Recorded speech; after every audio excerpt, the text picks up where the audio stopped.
Now new at 6, people living near a tornado debris collection field in Truman, Arkansas are happy efforts are finally underway to remove this mountain of trash that started just piling up after last December's twister.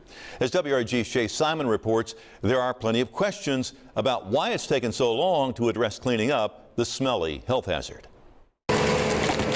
Mountains of tornado debris from a December 2021 twister in Truman, Arkansas have ended up in piles on Oak Street, and homeowners are not happy. Pile of mess, junk, crap, whatever. I seen a couple of mouses and rats as they're coming by. Hattie Wilson lives close enough to smell the debris field, where crews are finally starting to sort through the trash and haul it off. It took a long time for it to even start. And matter of fact, I didn't even know they was even down there working on it. It was so bad.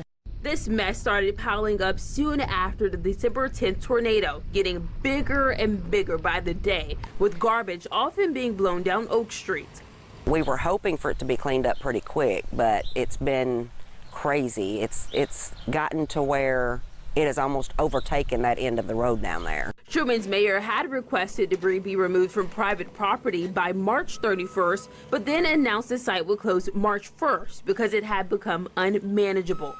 While the city did work with people on a case-by-case basis to help them remove debris, it became financially impossible to clean up the debris field. So Truman's mayor contacted the state to step in and help with the tedious task. We don't know exactly what all is in that pile. There could be some harmful materials. There's twisted metal, all sorts of things that could create a hazard, and that's why we are stepping in to help them remove it. Maybe the smell will go away and our yards will quit being dirty. So we're excited. Shay Simon, WREG News Channel 3. Sure, hoping to get back to normal. Now, I can tell you that several departments of state government are involved in this cleanup, which really just got started on Tuesday. We're told trucks hauling that debris have to drive to counties with landfills that will accept the trash, and travel time is really slowing down the process, so there's no date on when that cleanup will be finished.